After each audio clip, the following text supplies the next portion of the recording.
रास्ता आसान नहीं था। जैसे ही मीरा और सलोनी दादी पहाड़ी की ओर बढ़े, जंगल ने अपनी असली शक्ल दिखानी शुरू कर दी। चारों ओर अचानक धुंध फैल गई, इतनी घनी कि हाथ को हाथ दिखाई न दे।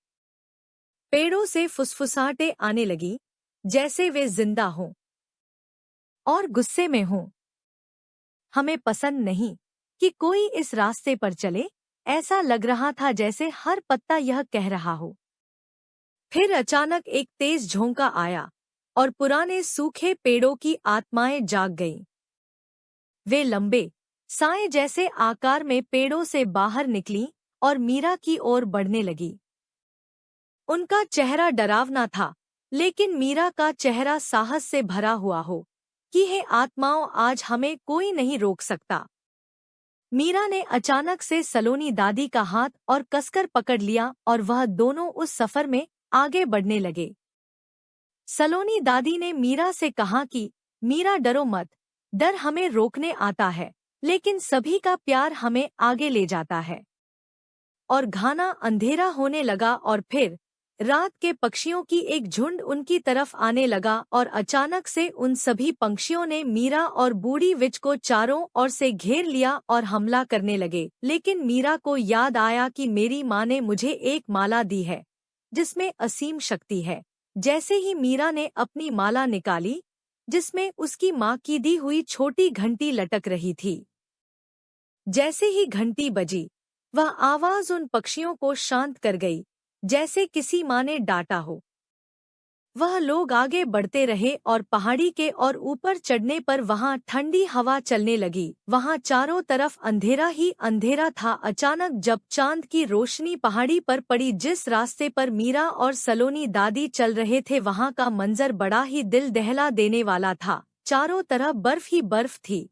हवा जो और ठंडी हो गई थी और तरह चुभने लगी थी, लेकिन मीरा और दादी का हौसला उससे कहीं ज्यादा मजबूत था।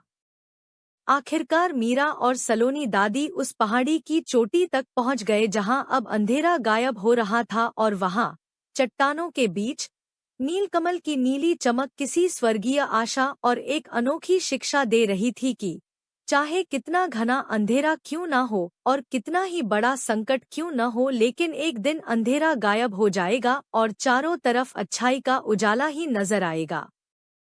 लेकिन जब मीरा ने नीलकमल की ओर कदम बढ़ाया, तभी एक अंतिम परीक्षा आई। एक विशाल साया सा राक्षस अचानक काले बादलों से बनकर सामने आया। उसकी आंखें आग जैसी जल रही थी।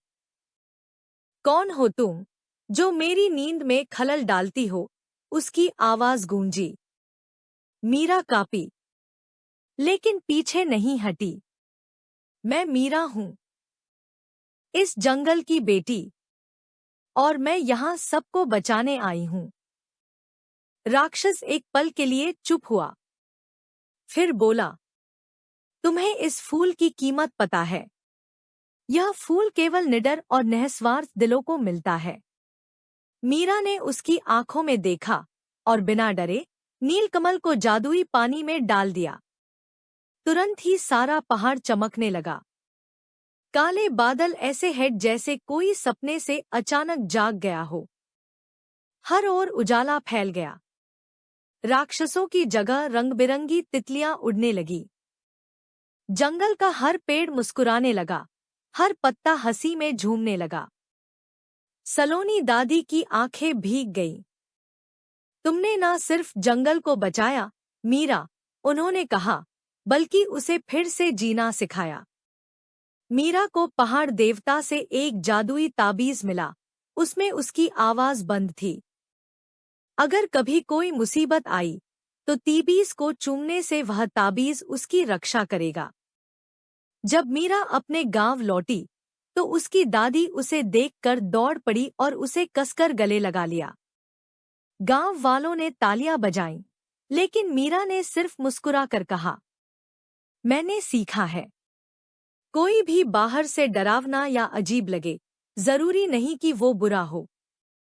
असली अच्छाई तो उसके दिल में होती है। उस रात जब मीरा सोई, उसके सपनों में वही तितलियां फिर से आईं, लेकिन इस बार वे उसे एक नई कहानी सुनाने आई थी। संदेश। यह कहानी बच्चों को सिखाती है कि सच्ची बहादुरी डर के बावजूद सही काम करने में है और असली सुंदरता और अच्छाई हमेशा दिल के अंदर होती है।